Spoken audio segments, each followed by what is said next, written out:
Okay, direct hit. Xtech Tactical Judgment Day magazines. We're going to test them per our standard test for the magazines. This is of course the polymer magazine with the metal reinforcements, and it is made by the company Xtech Tactical.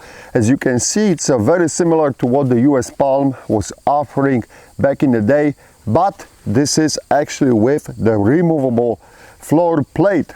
So some is just this should be an improvement over the previous and old design. But enough with the bullshit talk.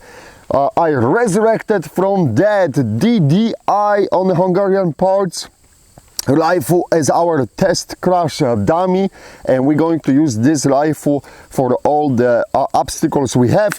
Of course, if this rifle will die during the test, our trusted backup will be the Wasar 10.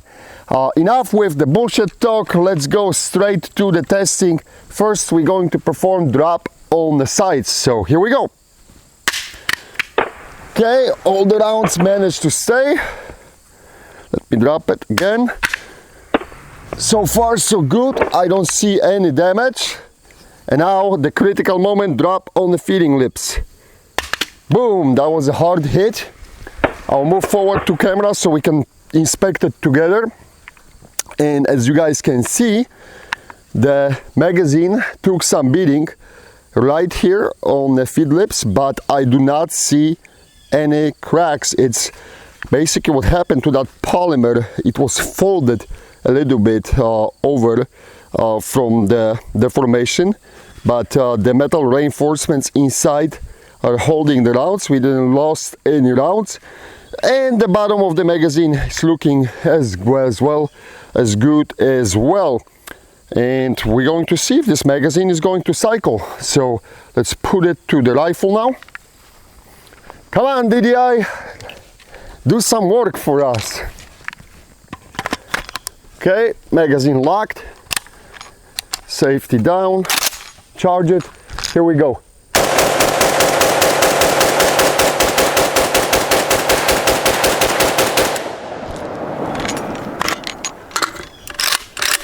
Okay, all rounds went without any issues, so there you go, all 30 rounds expended, and now I see no runs, nothing. Magazine is looking good.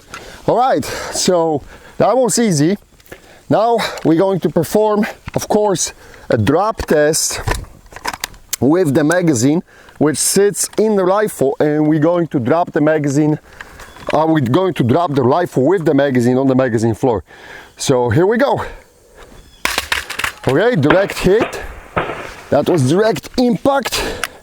First, let me see if we can expand the rounds from the magazine.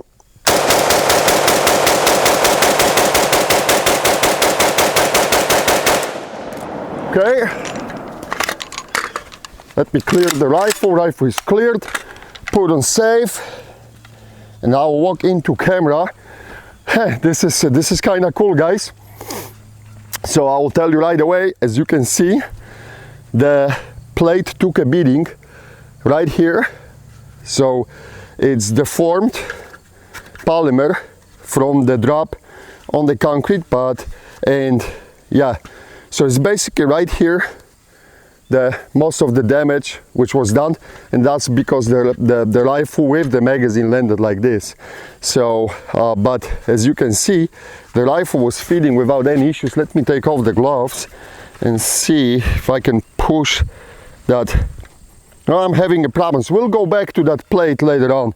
I'll try to use the round and push it away and see if we can remove it and to see what's happening inside. But anyhow, the magazine fed all 30 rounds and was working, and it didn't crack. It didn't crack anywhere. All right, we'll go to the next station and continue to torture those little pieces of hardware. The push-up station, here we'll put pressure again on the bottom of the magazine and on the magazine well where the magazine is trapped in the upper portion, and I'll try to push it as hard as I can on it when doing a push-ups, and we're going to see if this magazine can withstand that kind of the pressure. So let's go.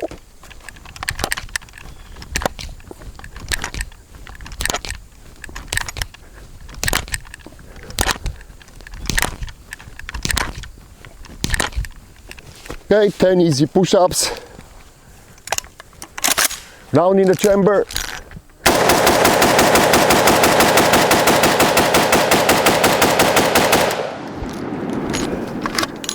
$30 rounds out. Rifle is cleared and nothing, like nothing happened. It's just mud. I just can see the mud on the magazine.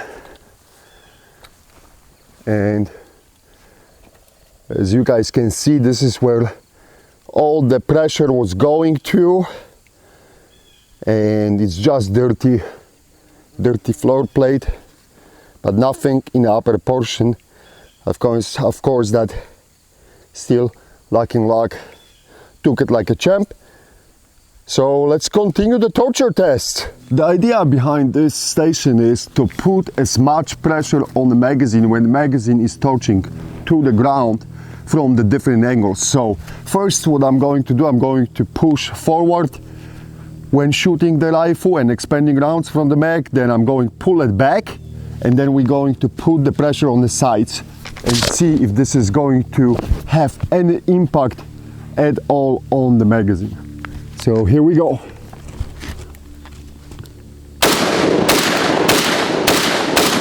Okay, now pushing forward. Okay, pushing sideways. Let's change direction. And failure to feed. There we go. This is what happened. It's fully the round got trapped. I mean, not the round, but the empty shell got trapped. At this point, what I'm going to do, guys, I'm going to use Wasser rifle and see if we can duplicate the same problem on the Wasser rifle, so we can at least eliminate, was it a rifle fault or was it a magazine fault. DDI rifle is out. I got trusted Wasser. Let's see if we can replicate the same malfunction. Well, we have a freshly reloaded magazine. Pushing forward on the side. Let me change direction.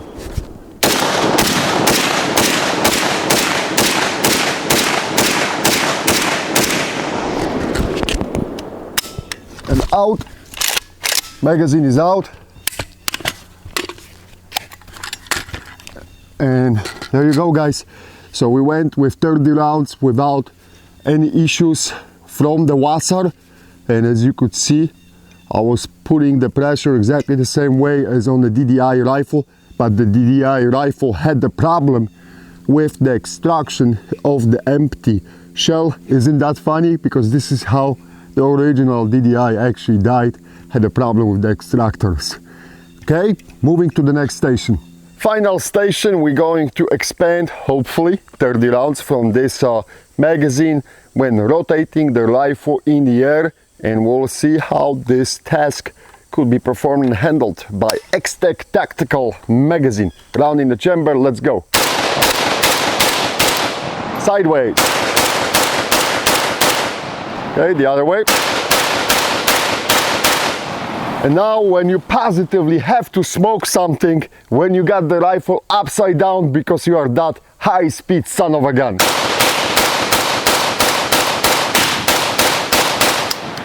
Okay, that was a click. Magazine is empty. Let me check the chamber. Chamber is cleared.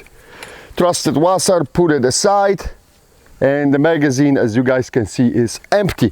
So let's do the little summary here. I brought back that magazine from the drop with the rifle on the floor plate, and let me see if I can unlock that floor plate and see what we got inside. No, that got really jammed. See, okay, I pushed the button and now the floor plate is out. Good. All right, so this is how the magazine is looking like. This is the follower floor plate, and this is where it took that hit. and to my best knowledge, okay, so the front, we chip out a little bit of the front polymer. See guys, this is what happened. This is kind of loose. Let me put it back together and we'll see if I can close it still, that floor plate right now after taking apart. And of course spring didn't want to cooperate, but here we go. I got it, and this will slide in this way. Okay, and let me see. Yeah, there you go. It worked. It worked. But I cannot really get into position that button. There you go. Okay. So, and the follower is holding up. So it works. Took some beating on that edge. That was the most of the damage we have done to that rifle. Feeding lips withstood all the drops, and now there's no damage and the rifle was feeding perfectly fine. So we had the one malfunction, that was when I was riding a DDI. It was a failure to extract. We tried to duplicate the same problem on the Wasser, but as you guys could see, we couldn't, and everything worked out fine. So Xtech tactical magazines, something to look, another option for you AK lovers on the market, and fully reinforced magazines. If you have any questions, please let me know. Thanks for watching, thanks for supporting us, and thanks for being with us. Quad magazine drop, scene number 1 on the Wasser. 3, 2, 1, ready? Oh no, you gotta wait for that episode, guys.